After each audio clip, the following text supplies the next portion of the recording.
You probably know that your body language says a lot about you, but what you might not know is exactly what it is saying all the time. And that's why in this video I thought it'd be fun to cover 7 things that your body language is likely at some point telling other people, or at the very least that you can read in others. Now some of these you're not going to want to mess with, they're happening subconsciously. But other ones, if you do a simple tweak, you can come across as more confident and more likable, which is absolutely worthwhile. The first one is one of those, and it has to do with where you put your attention when you're out in public. Now, at networking events, you're out at a bar, you're talking to someone, and maybe for whatever reason you'd like to explore, you want to talk to another person. Weirdly enough, the worst thing that you could do in that situation is start to scan the room.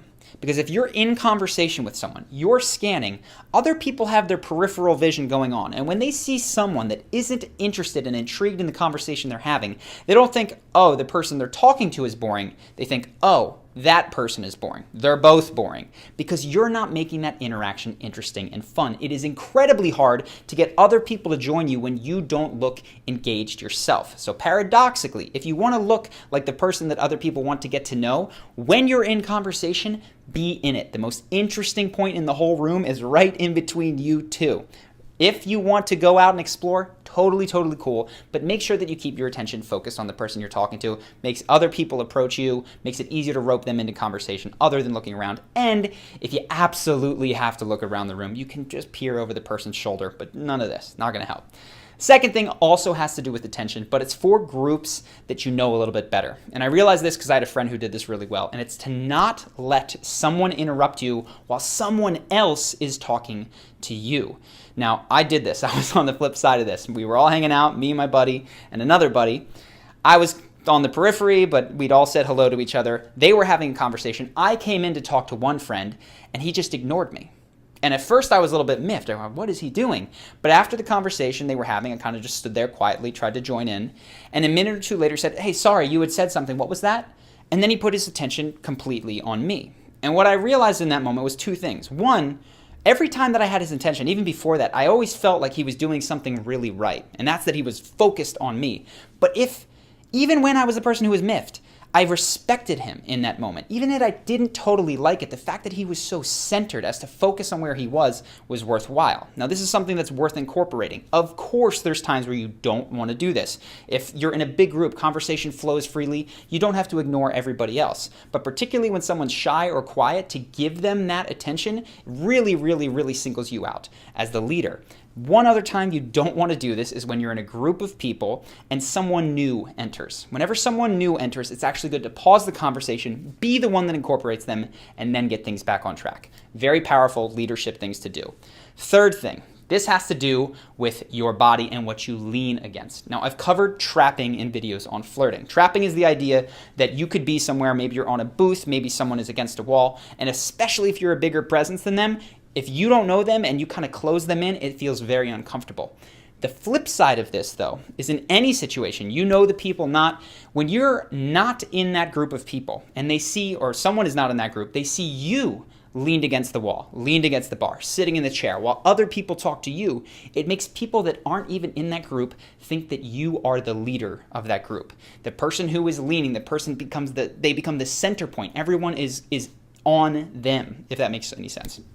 So this is not something that you're going to have to do often. You don't need to keep it in mind always, but one situation where it's useful is when you're out at a bar. It's been a while since I've been there, but lean against the bar when you're talking to someone. It makes that person feel at ease, and it makes everyone else in the room think, oh, those people, A, probably know each other fairly well, and B, if that other person wanders off, that's someone that I can comfortably talk to. So this takes us to the 4th thing, which is your hands. This one is very basic. I see it done wrong though, so I have to say it. Hands in pockets. They make you look nervous. They make you look like you're untrustworthy. It's just not worth doing. If your hands are cold or you absolutely don't know what to do with them and you have to, you can cross your arms. At least this looks like you're a little bit tough. I don't even know. It's not the best either, but hands in pockets, really bad. So once you take your hands out, there's a number of things that you can do with them. 2 broad categories to think about for the purpose of this video though. The first is precise gestures. That's going to be where your fingers come together. Maybe they come together like this, maybe they come together as you got to do this, and then this, and then this. These are precise gestures. Then there's expansive gestures. They have different things. Precision actually gets people to focus closely on what you are saying, and it's really good if it matches your words. Expansive makes you come across as more confident, generous, likable. You're more open. This is true with every aspect of your body generally. The more expansive you are, up to a point, you don't need to invade other people's space totally. This is going to be very useful for you if you want to come across as more confident. So that was 1, 2, 3, 4, 5, 6 we're up to right now. 6 has to do with shame. When you communicate shame to someone, it's generally not a powerful thing, especially if what you did was not a big deal. Now, this actually happened to my brother. He told me a story, and I realized this happens all the time, so it's worth covering. The shame is you hang your head in shame, right? And he told me that someone did this. It's something that happens all the time. People got our names mixed up. So this person called him by my name, and afterwards went, oh, sorry, and then looked back up. And in that moment, he felt, oh man, I guess he did something pretty bad. The weird thing is, literally today, someone else did the same thing, but went, oh no, you're Henry, you're Charlie, sorry, and smiled and said sorry just like he did, but it was this sense that nothing had happened that was wrong. So if you've made a mistake, particularly a social one that wasn't on purpose, do not hang your head, right? That's just going to communicate that this mistake is more grievous than it actually is. Instead, make eye contact, smile, apologize. You can give them a little shoulder, hey, sorry about that.